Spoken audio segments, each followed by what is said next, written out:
Hi, I hope everybody's doing great. In this lesson, we're going to do our own take on the classic Hello World program.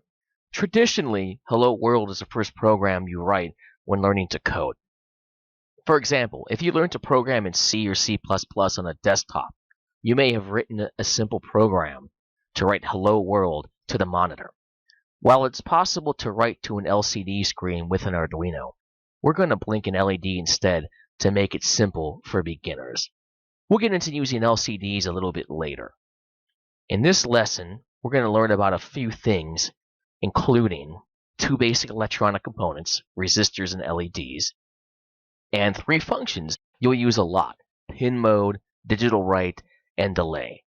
Before we get into coding, let's take a look at the schematic. Now here we can see the schematic's pretty simple. We have the LED, a series resistor, and just a jumper wire going to the Arduino board. Now I want to talk a bit about LEDs real quick, okay? On an LED, you'll notice if you take a close look at it, one of the sides of the plastic dome is flat, like it has part of it cut off almost. And that leg on that side is shorter. This is the cathode of the LED and always goes to the negative side, in this case, which would be ground. The anode, the opposite one, which has a longer leg, and in the schematic you can see there's a little bend in the leg there, is a positive side. And that goes to 5 volts, of course, with the resistor. You'll use LEDs a lot, so it's important to remember this. Now, speaking of that resistor, you don't ever want to use an LED without a resistor. If you do that, it's going to draw a lot of current, burn real bright, and then burn out pretty quickly. Now, you may be wondering how we pick the value of that resistor, or what the value even is. To decipher the value of a resistor, we need to look at its colored bands, or color code. Now, I have a nice tutorial on resistor color code here, and there's the link, so I'm not going to go into any detail, but I'll gloss over it real quick right now. The first band, the red one on the left, represents the first digit in the value of this resistor. In this case, red is 2. Actually, in every case in resistor color code, red equals 2. But just in case you can't tell, that is red. The second band on a resistor represents the second digit, which again is red, so it's 2. So far, we have a value of 22. The third band is a multiplier, and we can see here it's brown. And in this case, brown represents a multiplier of 10. So what we have is 22 times 10, or 220 ohms. And finally, that fourth band, that gold one, all the way on the right, is a tolerance. And gold is 10% tolerance. So back to the schematic. We can see we have the current limiting resistor on the anode, and also pin 8, which is going to put out 5 volts. Then we have the cathode of the LED grounded, which is going to put out 0 volts. So now that we have the schematic down, let's go write some code.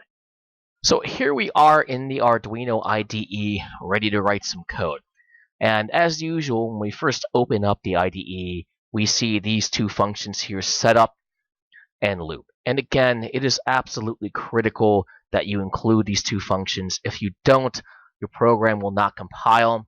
And it might be a good idea to practice typing them out every once in a while, just in case for some reason if they don't show up. But I'm going to leave it here. We got void setup and void loop ready to go. And we're going to start writing some code. Now, in setup, we're going to put things that only run once or happen once. So we want to blink an LED that's connected to pin 8. So the first thing that we need to do is tell the Arduino IDE which pin we're using and what that pin is, either an input or an output. And to do that, we're going to use a little function called pin mode.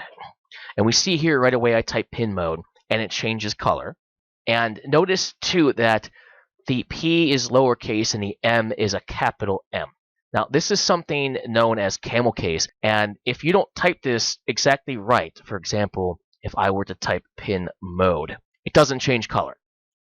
Or if I were to capitalize the P instead of the M. So it's really important that when we're typing functions in Arduino that contain two words in their name, that we do it right, or we're going to get errors if we try to compile. So we got pin mode, and now pin mode takes two parameters. One of them is the pin, and that's just the number 8, because that's pin 8. Now we have to tell it too, either is this an input or an output. Now there is a third one, an input pull-up. We're not going to discuss that here. It's a little bit more advanced. But for now, a pin mode is either going to be an input or an output. And honestly, by default, all Arduino pins are inputs. And we want this to be an output. We want it to output 5 volts. So we need to specifically say output. And notice again how it changed color. And also notice how I had to type output, the second parameter, in all capital letters. If I don't do that, it doesn't change colors. And then I go to compile, and I get an error. Just to demonstrate, I'm going to verify it. And boom, I got an error. So to fix this, be sure, and I'm sure you'll make these mistakes, I did, but be sure that the second parameter is all capital. And we'll verify it again. Really, that's all we need in setup. That's all we need to do is set up pin 8 as an output. Now, we need to get that LED to blink. And we want it to blink over and over again. So obviously, we want to put the rest of the code in the loop function here, because it's just going to repeat over and over. And to make it blink, we have to turn it on and then off. So to turn it on means I'm going to apply 5 volts to the LED, also known as a high or logic level high. And a lot of people get wrapped up in logic levels, and some instructors even have complete lessons on logic levels. Honestly, it's not that hard to understand. High is about 5 volts. Low is about 0 volts or close to it. That's really all there is to know. And I'm going to put a nice little picture here of a digital signal so you can see, graphically what high and low looks like. But it just doesn't need a whole lesson to explain digital logic levels, which are high or low. So to write a high, I'm going to go with digital write. And notice here how I use the same camel case with the lowercase d, uppercase W. And we're writing to, of course, pin 8. And to write a high, we're just going to type in the word high. And again, I had to type in all caps, and it changed colors to let me know I'm doing things right.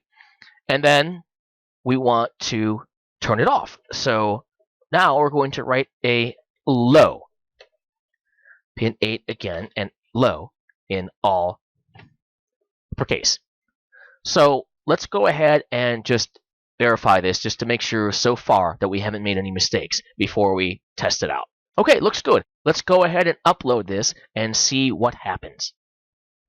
Okay, here we are, and we can see that it's not blinking. Something must be wrong. So what do we do wrong? I mean, it looks like it would work.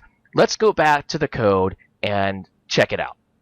Okay, so here we are at the code, and it looks here. Let's go through it. Okay, we set pin mode. We set pin 8, rather, as an output with the pin mode function. Okay, that checks out. Then we step into the loop, and now we're writing a high and then a low. On, off, 5 volts, 0 volts. So why the heck isn't this thing blinking? And the reason is that it's just happening really, really fast.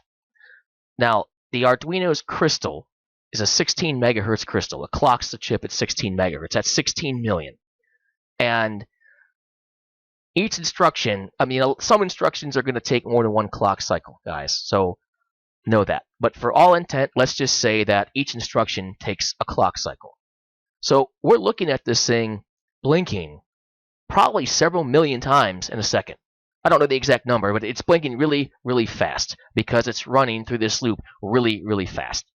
And that's why we can't see it. Because of our persistence of vision, your eyes can't perceive something that happens so quick. And honestly, I'm not even sure the LED can respond that fast either. So we have to do something to slow this down so we can see the thing blink. And that's where the delay function comes in. Now, this is just one word, so it's going to be all lowercase. And delay takes one parameter, milliseconds. I'm going to type in 1,000 because 1,000 milliseconds is 1 second. And now we're going to have a 1-second delay. And let's see what happens when we run this code. Okay, it's still not blinking. What the heck is going on? Well, let's go back to the code and look again. Okay, here we are, and let's just step. We know this is correct. Nothing wrong here. Let's step through this one at a time.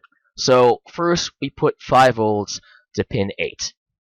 Then we come in here and we keep it high for 1 second.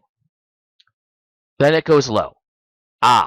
Here's the problem. It goes low, but it goes low for such a short amount of time that we can't see it. Again, the same trap got us again. So let's fix that. I'm going to copy that, and I'm going to paste it here. Now let's see what happens. And look at that. The LED is finally blinking, and it's blinking slow enough so we can actually perceive it, and the LED actually has time to react. So guys, to recap, we learned about some basic electronic components and some of their properties, the LED and the resistor. And we learned about 3 functions: pin mode, digital write, and delay, which you're going to be seeing a lot. Now, in the future, we'll have other ways to how do I say this? Other ways to insert delays other than using the delay function. There's better ways to do that. But for simple programs like this that just have one purpose, a delay is usually what you're going to be using for now. We also learn about camel case and the correct way to type functions, and then the correct way to type the parameters of a function. So that's it for this lesson, guys. I'll see you in the next lesson.